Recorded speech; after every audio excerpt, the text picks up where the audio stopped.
what are articles jedha. Article jechuun maal jechuudha jedha.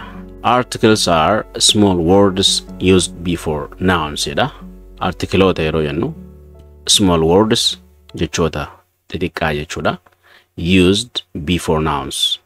Maqoota dura kan dhufamanidha jechuudha. Maqoota dura kan dhufanii jechuudha. Okay? Jechoota xixiqqaa hoggaa jennu a, an, the jechuudha. Jechi kun dheeraa miti.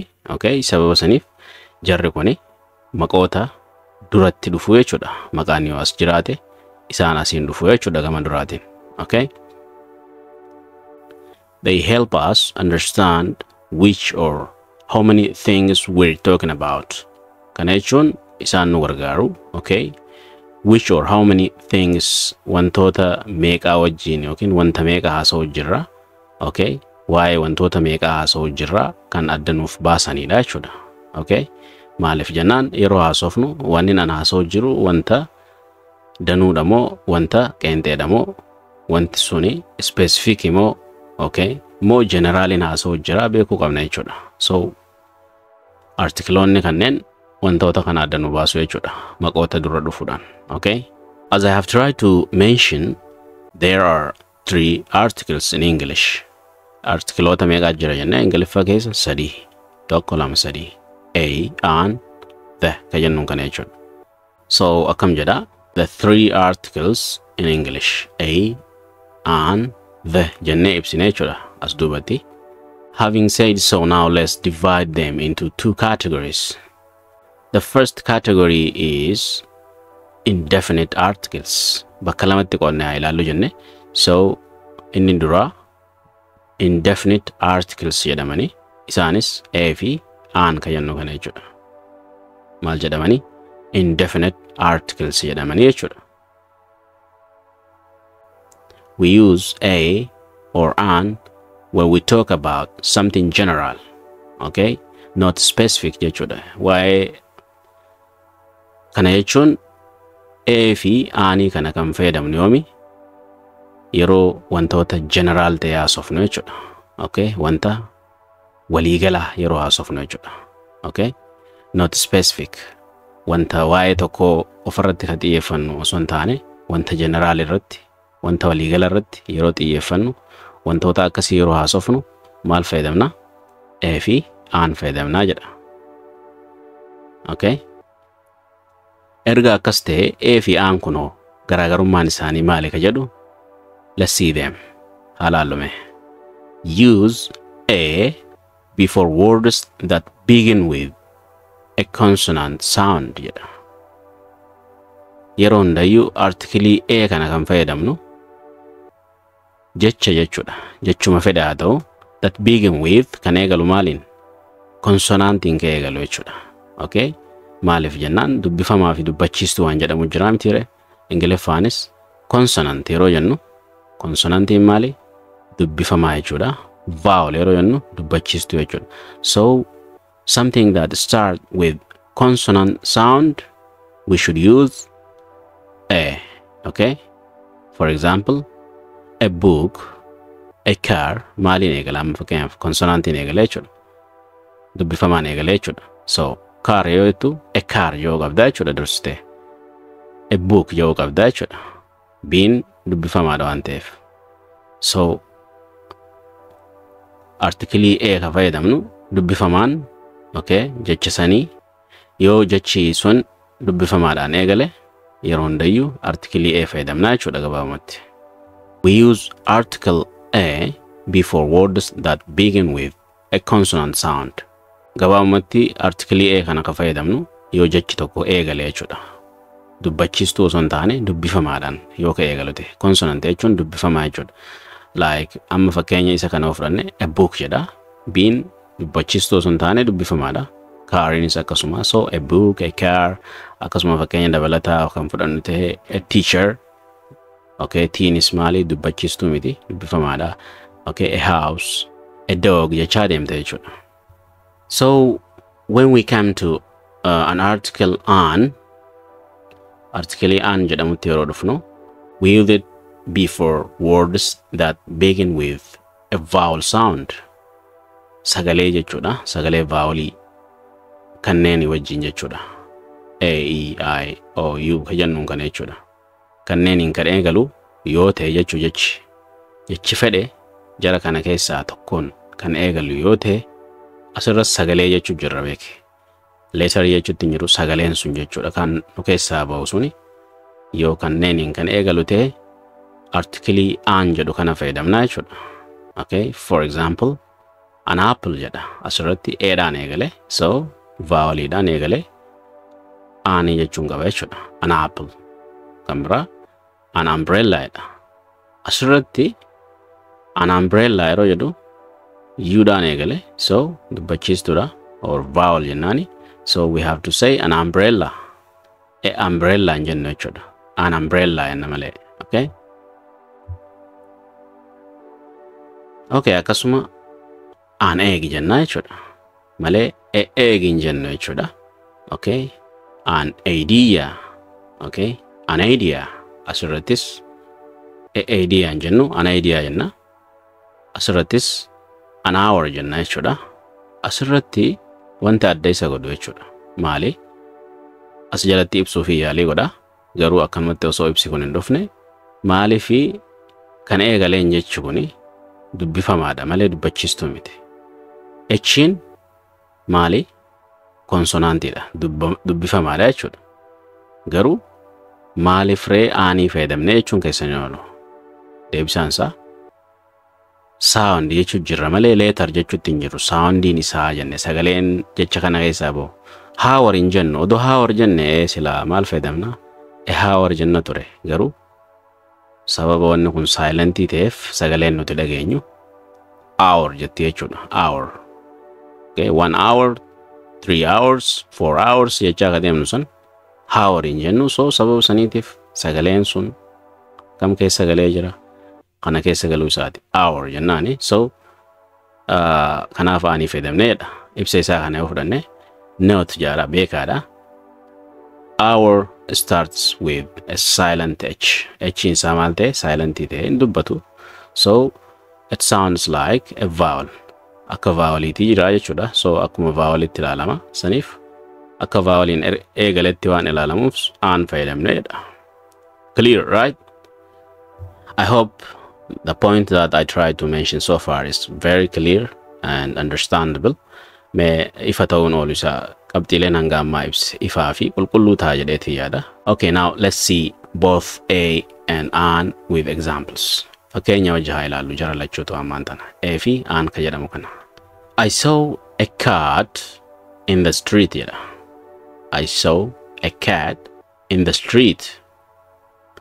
This means hima kana jechuun ani nan argeedha. I saw jechi see jedhurraa dhufe verbiin kun jechuudha. See ture duraan. See ka jedhutu saw ta'e pastidha. Simple past jechaa turre san jechuudha. So I saw argee jechuudha. Argeera.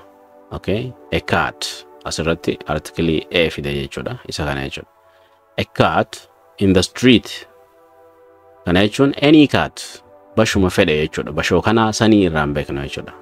Adurree jechuudha. Loqoda biraa keessatti adurree jedhama. So any cat or adurree fedhe haa ta'u jechuudha. Not specific one. Adurree kana sanii jedhamee waan ibsame waan hin jirreef. Okay. Maqaan isaatu indefiniteedha. Okay. Kan wanti isaa hin beekamne jechuudha. So I saw a cat in the street. Bashoo yookiin immoo adurree argeera kararratti. Adurree kana sanii wanni beekamu hin jiru. So artikelii A jedhu fayyadamne jechuudha sababa kanaatiif. Okay. The same is true here. Asirtillee wantuma wal fakkaataadha.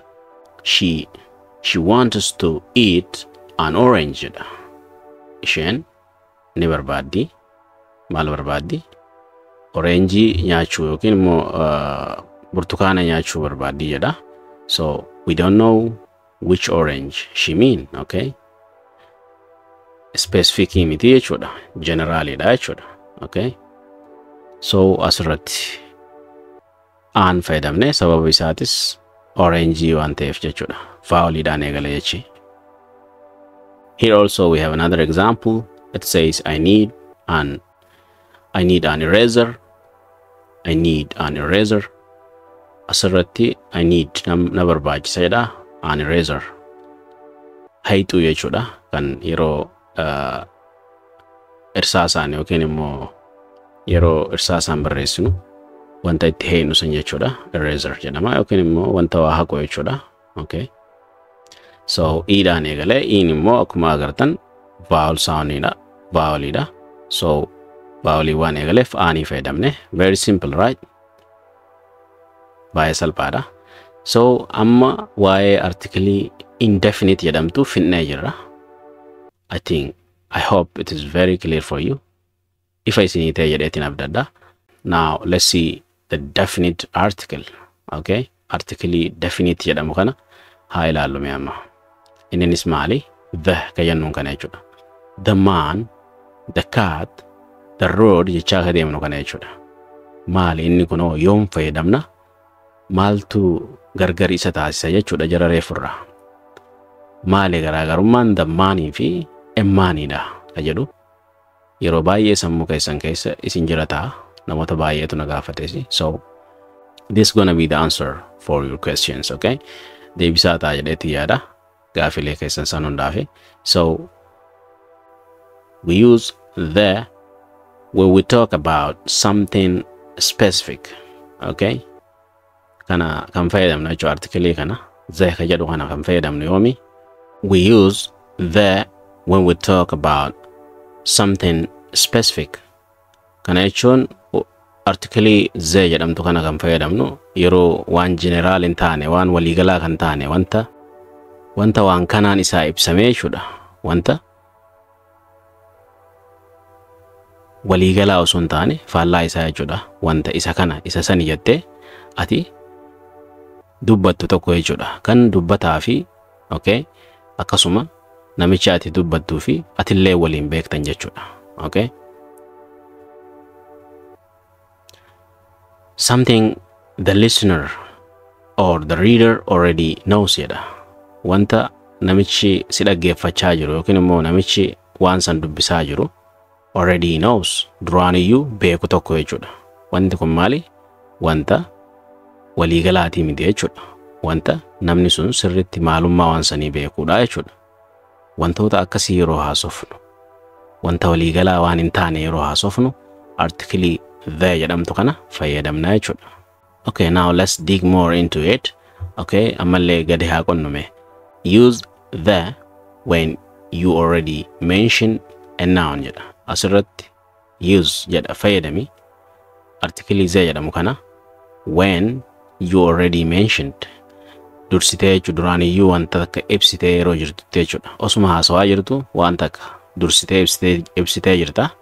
Erga ibsitee deebistee yeroo lammada ibsitu namichi beekee jira jechuudha. Waa'ee maalii akka haasawaa jirtu. Wanti kun yeroo san waliigalaan ta'u. Okay? Wanta maalummaa waan sanii namicha ati haasawaa jirtu already ni beeka jechuudha maqaa san. So yeroo san maal fayyadama? Article the jedhamu fayyadama jechuudha. Akka reefu e fi aaniin fayyadama jechuudha. Okay, it is clear which one you are talking about. Yeroo waa'ee article the fayyadamtutti wanni ati haasoftuu fi wanni ati namichatti dubbattu akkasuma namichi si dhaggeeffatu waan haasawaa jirtan kana maqaa maalii akka haasawaa jirtan yeroo ifa ta'utti article the jedhamu fayyadamtaa jedha gabaabumatti. Akka isa reefu yoo ilaalle indefinite fayyadamu maalummaan isaa kan beekamne amma kun ka beekamu jechuudha. Definitiin maal akka ta'e ni beekna jechuudha. So kan reefu yoo fudhanne the boy siin jedha. Mucaa kamii kanaan beeknu mucaa tokko baqa. The boy on the street yoo siin jedhe mucaa karaa gubbaa. We don't know. Asirratti immoo mucaa san eenyu akka ta'e ni beekna jechuudha. Okay, fakkeenyota wajjin yoo ilaalle more clear ta'a. Now let's see article the with examples. Article kana me fakkeenyota wajjin ilaallu. Article the jedhamtu kana. Maal jedha? I saw a cat jedha. The cat was black. Maal jedhe? Al tokko nu ibsee jira jechuudha. Asirratti adurree argeera jedhe. I saw a cat jedhe. So waa'ee adurree sanii beekneera jechuudha. The cat was black. Bashoon suni gurraacha jedha. Yookiin adurreen suni gurraacha. We're talking about the black cat, okay? So Me and my listener know that we're talking about the black cat. Naafi namichi na dhaggeeffatu beeknee jirra jechuudha. Waa'ee nuti dubbachaa jiru specific wanta nuti lamee waliin haasa'u jirru beeknaa jechuudha. Waan walii galaatii miti. Okay? Because this cat is black and we know for whom it belongs. We know so many things maybe. Okay? Waan baay'ee beekuu dandeenya jechuudha waa'ee adurree kana. So in this case we use the. Dhimma kana keessatti article the jedhamtu fayyadamna jechuudha. This is specific jedha. Kuni specific yookiin beekamaadha jechuudha. Waa'ee maalii akka ta'e. Namni tokko nama biraatiin please open the door jedhaan. Please open the door yeroo jedhuuni maaloo ulaa banii jechuun jira. Yookiin immoo balbala banii jechuun jira.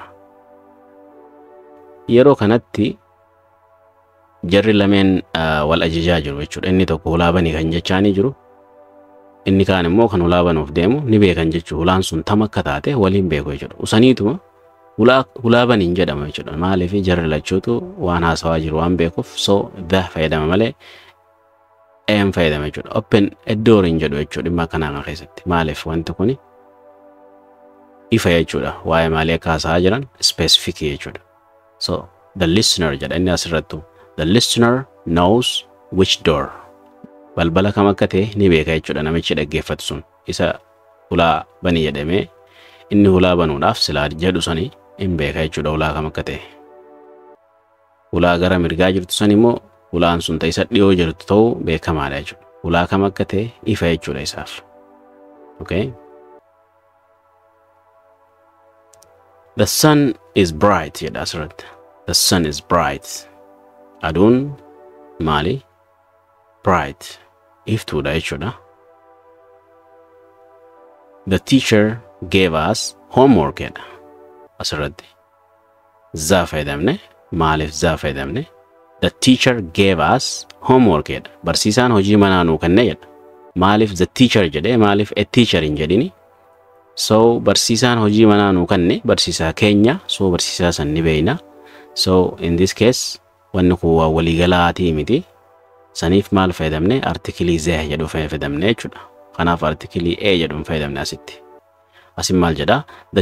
The teacher we all know. Barsiisaa nuti hundi beeynuudha jechuudha.